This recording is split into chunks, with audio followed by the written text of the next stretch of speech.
Hello again. I hope you've enjoyed our lectures on the rules of differentiation. Today we're going to see yet another rule, and I think you'll find it fairly easy to use. This is called the chain rule. You'll remember the last few lectures we've talked about the derivatives of sums of functions, sine and cosine, and then we did the product and quotient rules, which gave us the opportunity to find the derivative of all the trigonometric functions. And of course, we noticed that the product and quotient rules are not that easy to use. They're a little messy at times. Now today we'll talk about how to find the derivative of a composition of two functions. Let me show you why that's needed. Consider the following example. We know how to find the derivative of the square root function. That's x to the 1/2. Its derivative would be 1/2 x to the minus 1/2. That's the power rule. But how would you find, say, the derivative of the square root of, say, 3x plus 1? It's a little more complicated inside that square root sign. Well, it's not obvious how to proceed. But notice that this is a composite function. It's composed of two functions. The inside function is 3x plus 1. And then you square root that inside function. In a minute, we'll come back and actually do the derivative of this function once we've developed the chain rule. So how does the chain rule work? Let me explain it with a simple example. I think you'll discover that it's very easy to use the chain rule, but the formal definition of it is actually kind of confusing. So let me show you how it works. Let's do the example x squared plus 1 all cubed. That's a composition of two functions. The inside function is x squared plus 1, and then we cube that inside function. So here's how the chain rule works. Let's find the derivative. The derivative equals, well, it's something cubed. So it's 3 times that thing. So it's 3 times x squared plus 1 squared. In other words, that's like the power rule. But then you have to multiply that by the derivative of the inside function. And the derivative of x squared plus 1 is 2x. So it's 3 times the thing squared times the derivative of the thing, where the thing is the inside function. Isn't that simple? And then you can combine the 2x with the 3 and get a final answer of 6x times x squared plus 1 squared. Now you might say, well, Professor Edwards, I wouldn't have used the chain rule here. I would have just multiplied that cubic out and made it into a long polynomial and then gone boom, boom, boom, boom, differentiating each term of that polynomial. And I say, fine, that's right, that would work. But I'm going to change the problem on you. How about if it's x squared plus 1, not cubed, but to the, say, 100th power? Good luck multiplying that out. Whereas the chain rule would be trivial. It would be 100 times x squared plus 1 to the 99th power times 2x. Simple. Here's the formal definition of the chain rule. And as I said earlier, I find this not very helpful in understanding what the chain rule does. I think it's easier sort of to see it in practice. But let me write this down for you and you can sort of savor it at your leisure. Suppose y is a function, a differentiable function of u. U is that inside function. And u is another function, which is also differentiable. Then the derivative of the composition, dy dx, is the dy du. That's the derivative of the the derivative of the outside function, times du dx, and that du dx is the derivative of the inside function that you add on at the end. If you want to write it in the different notation, the derivative of f of g of x, that's the composition of f with g, is f prime of g of x times the inside derivative g prime of x. Again, I find this definition sometimes not very helpful. Let's do an example to get us sort of comfortable with how to do the chain rule in practice. Let's look at, say, 3x minus 2x squared all to the 5th power, and let's find the derivative. So the inside function is 3x minus 2x squared, and then we're taking that thing to the 5th power. What's the derivative?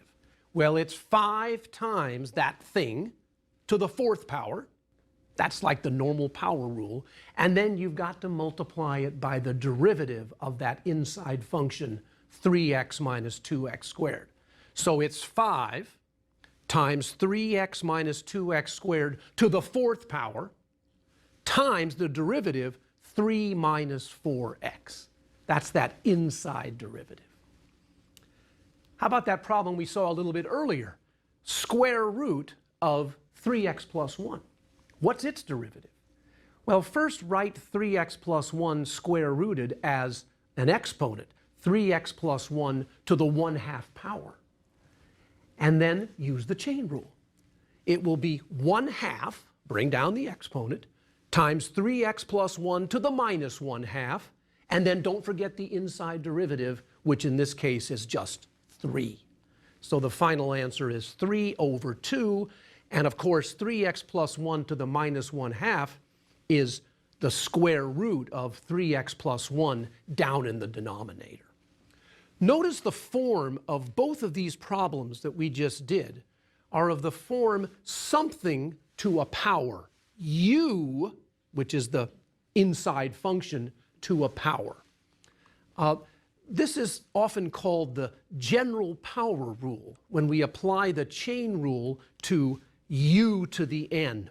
And the derivative of u to the n, where n is any real number, is n times u to the n minus 1, and then don't forget the derivative of the inside, du dx. So it's kind of like the power rule. Remember how the power rule worked, except now you've got, instead of having x, you've got some bigger quantity, some function of x, so you multiply at the end by the derivative of that larger quantity involving x. So the chain rule has this special case of the general power rule. The chain rule is actually more general. For example, if you want to define the derivative of sine of 6x, that's not a power rule problem. That is actually just a straight chain rule. Let's do it. What's the derivative of sine of the quantity 6x? Well, here's how I talk about it. I would say this is sine of something. So the derivative of sine of something is cosine of that thing. And then I have to differentiate that thing. I have to do the inside derivative. So an extra 6 plops out. And the final answer is 6 cosine 6x. Nice, isn't it? Not so bad, I don't think. Let's do a monster example, a much bigger example that combines a number of skills. See if you can follow along with this one and see all the steps that we're doing. This is kind of, get our hands dirty here a little bit. Let's consider the function x squared times the square root of 5 minus x squared, and let's ask the following question. What's the derivative of this function at the point 1, 2? In other words, imagine the graph, and we're trying to find the slope of the tangent line on that graph when x equals 1. That's what we're trying to find. Well, here we go. We take the derivative, and I hope you notice the first thing is, this is a product rule, isn't it? It's one function, x squared, times another function, that's square root. So we have to do the product rule first. So here we go. Before I do the product rule, of course, I want to make sure that I rewrite the square root of 5 minus x squared as an exponent, 5 minus x squared to the 1/2 power. So what's the product rule do? It's the first times the derivative of the second. Well, the derivative of that second function requires the chain rule. Wow, what a neat problem this is. It has a product rule and an embedded chain rule. So here we go. It's x squared, and now I'm going to differentiate 5 minus x squared to the 1/2 power. That's 1/2 5 minus x squared to the minus 1/2 times the inside derivative, which is minus 2x, plus the second term, 5 minus x squared to the 1/2, and the derivative of the first term, oh, thank goodness, that's pretty easy, just 2x. And then we could simplify this, but because we want the derivative at a particular point, go ahead and plug that point in right now after you've differentiated. And this is actually non-trivial to plug in 1. Watch what happens. The x squared is just 1. There's a 1/2, and then there's a 4. 5 minus 1 is 4 to the minus 1/2 times the minus 2 plus, and the second term is 4 to the 1/2 times 2. Add those together. Wow, well, what's 4 to the minus 1/2? That's 1 over 4 to the 1/2, which is the square root of 4. So that's 1/2 times 1/2 times minus 2. That gives a minus 1/2, and the second term gives a 4. Add those up, 7/2. Ouch. That sure was a lot of pre-calculus. And I've said it over and over, and it's really true. There's a lot of algebra here that we have to be sort of comfortable with. I invite you again to practice this problem maybe at your leisure, and then in the workbook you'll see other problems like this that will not only have a derivative calculation, but they'll have some pre-calculus afterwards. It's not pleasant work, but we have to be pretty good at it. Let me pause here and give some study tips. Many of these we've talked about before. If they ask for a derivative at a point, plug that point in right after you take the derivative. Don't simplify ahead of time. On AP tests, remember, you don't really have to simplify your answers, but in college you may have to ask your professor. They may require simplifications. And then again, remember that the back of the book answer might not look like your answer, but you still could be correct. Let's do another chain rule problem that has a nice little twist to it in that it's a double chain rule. Let's find the derivative of sine cubed of 4x. By the way, notice this notation, sine cubed. That means the sine function all cubed. We tend to write that cube after the word sine instead of outside. So it really means sine of 4x all cubed. What's the derivative? Well, the chain rule would say it's 3 times the function sine 4x squared times the derivative of sine 4x times the inside derivative. But wow, that itself requires a chain rule, doesn't it? That itself is a composition. So our answer now is 3 sine 4x quantity squared times the derivative of sine 4x, which is cosine 4x, times the inside derivative, 4. Wow. Double chain rule. And then simplify all this mess, and you get 12 sine squared 4x times cosine 4x. Pretty tough going. Let's do a surprise problem. Let's find the derivative of sine squared x plus cosine squared x. Let's see what happens. So what's the derivative of sine squared? Well, that's something squared. The derivative would be 2 times sine x times the derivative of sine x, which is cosine x. Plus, what's the derivative of cosine squared? Well, that would be 2 times cosine times the derivative of cosine, which is minus the sine. So look at our answer. The derivative is 2 sine cosine minus 2 cosine sine. That equals 0. Wowee. The derivative of my original function is 0. Quite curious. Why is it 0? Do you see what's going on here? Yes. Sine squared plus cosine squared is equal to 1. That's that famous trig identity. So you would expect its derivative to be 0. In fact, you might have said that in the first place and said, why do the chain rule? I know it's equal to 1. The derivative must be 0. Let's do a similar problem. Let's find the derivative of tangent squared minus secant squared. Here we go. The derivative of tangent squared is 2 times tangent times the derivative of tangent. Memorize, memorize. Oh, that's secant squared. And then I have to differentiate secant squared, which is 2 secant, and then the derivative of secant, which is secant tangent. And now look at our answer. It's 2 tangent secant squared minus 2 secant squared tangent. That's 0. We got 0 again. That ugly looking function, sort of complicated, has a derivative equal to 0. What's going on? Well, let me show you. Remember our identity, sine squared plus cosine squared equals 1. This identity, if you divide both sides by cosine squared, gives rise to another very important trig identity. So take sine squared plus cosine squared equal to 1 and divide both sides by cosine squared. The first term becomes sine squared over cosine squared, which is tangent squared. Cosine squared over cosine squared is 1, and the other side is 1 over cosine squared, which is secant squared. Now look back at our original problem. It was tangent squared minus secant squared, wasn't it? Well, according to this identity from trigonometry, that's a constant. It's equal to minus 1, and we would expect its derivative to indeed be 0. By the way, please memorize that trig identity, tangent squared plus 1 equals secant squared. I say that even though you can derive it by the trick I just showed you.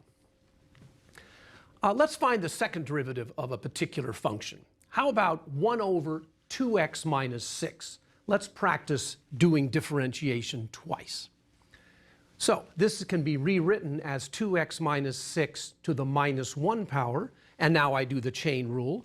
The derivative equals minus 1, 2x minus 6 to the minus 2 power, times the inside derivative 2, and then I simplify. That's minus 2 times 2x minus 6 to the minus 2 power. Now differentiate it again. So I get the second derivative equals. Well, first there's the minus 2 I had sitting in front originally, and then I bring down the exponent. It gives me another minus 2, and then I get 2x minus 6 to the minus 3, and then another inside derivative 2. Boy, there are a lot of 2's floating around here. And if you simplify all those 2's, it turns out to be the minuses cancel. You get 8 divided by 2x minus 6 all cubed. Good, good. That was a pretty hard problem. Let's turn now to an application of what we've been doing with the chain rule. I'd like to look at a pendulum problem. These kind of problems occur a lot in physics.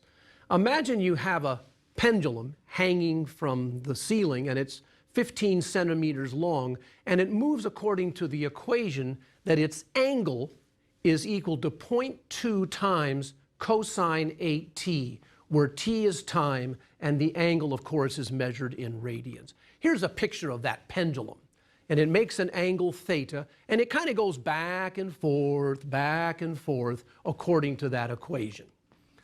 Well, we know the position function. Let's calculate the maximum angular displacement. In other words, how far out does the pendulum go before it swings back? And also, let's calculate how fast the pendulum's moving, its angular velocity with respect to time. Before we do that, let's study some of the values of this function for various values of t. For instance, if t is 0, then cosine of 8 times 0 is just cosine of 0, which is 1, and so theta is 0.2. That turns out to be the maximum displacement because cosine at most is equal to 1. So at time 0, this thing is out here at maximum angle 0.2 radians, and then it swings back over to minus 0.2 radians. Notice that when t is pi over 16, you get cosine 8 times pi over 16, which is cosine of pi over 2, which is 0. And hence, at pi over 16, the pendulum is vertical, and then it keeps swinging over. So let's complete the problem. Here's the formula. Theta is 0.2 times cosine 8t. The maximum displacement, as we said earlier, is 0.2 radians. That's because that's how big cosine can get. And the derivative is, by the chain rule, 0.2 times minus sine of 8t, and then the inside derivative is 8. So it's minus 1.6 sine of 8t. Notice that when t equals 0, the rate of change of the angle is minus 1.6 times 0. What does that mean? When time is 0, remember the pendulum was out here at its maximum displacement, and it's actually not moving. It's coming out and then it turns around. That's why d theta dt is 0 there. It's slowed down and then it turns back around and swings back. Kind of a neat problem, and I invite you to plug in some other t values to see how this behaves. Okay, good. I'd like to look at a problem now that actually will be looked at again next time when we talk about a topic called implicit differentiation. I'm going to look at the problem here from the viewpoint of the chain rule and show some of the flaws of this problem, or our approach to the problem, and then we'll see a better way to do it next time. So what I'd like to do is analyze the circle x squared plus y squared equals 25. That's a circle of radius 5. And I want to find dy dx, the derivative or the slope at any point on the circle. Here's how you might do that. Take the y squared term and leave it on the left and bring the x squared to the other side, and then take the square root of both sides. So you have y equals square root 25 minus x squared. Now there's a flaw with this. We're assuming here that y is positive, aren't we? If we wanted to know the slope at a negative value of y, this wouldn't quite work. So let's assume for the moment that we're going to deal with the upper hemisphere. So I want to find the slope, so I'm going to have to differentiate this function, square root 25 minus x squared. So I write it as an exponent, 25 minus x squared all to the 1/2 power, and I use our old friend, the chain rule. 1/2, 25 minus x squared to the minus 1/2 times the inside derivative, which is minus 2x, and then I simplify this and get the 2's to cancel, and it's minus x over the square root 25 minus x squared. And again, this is the derivative at any point above the y-axis, above the x-axis. We're in the upper semicircle as indicated in this figure, because the square root is always going to be positive. So what kind of derivatives can we now calculate with our formula? The derivative is minus x over square root 25 minus x squared. That's telling me the slope of this semicircle at various points. We're going back to kind of basic principles here. Let's make sure we're comfortable. 3, 4 is on that circle. It's on that semicircle. What's the slope there? Well, you would plug 3 into the equation. Look how it works. The denominator would be 25 minus 9, 3 squared, and the square root of 16 is 4, so it would be minus 3/4. So at 3, 4, the slope's negative. At minus 3, 4, the slope turns out to be positive. How about at 0, 5? How about if x is 0? Well, the numerator is then 0, and the slope is 0. And how about at 5, 0? Well, if you plug in 5, you're dividing by 0, aren't you? So the slope's undefined at 5, 0. Let's look back at our picture and see how these results are verified geometrically. Look at 3, 4, the slope is negative. At minus 3, 4, the slope is positive. Up there at 0, 5, you have a horizontal tangent. The derivative is 0. And then back down at 5, you can see that actually the curve has a vertical tangent, doesn't it? And the derivative is not defined there. Great, good going. We'll come back to that problem next time.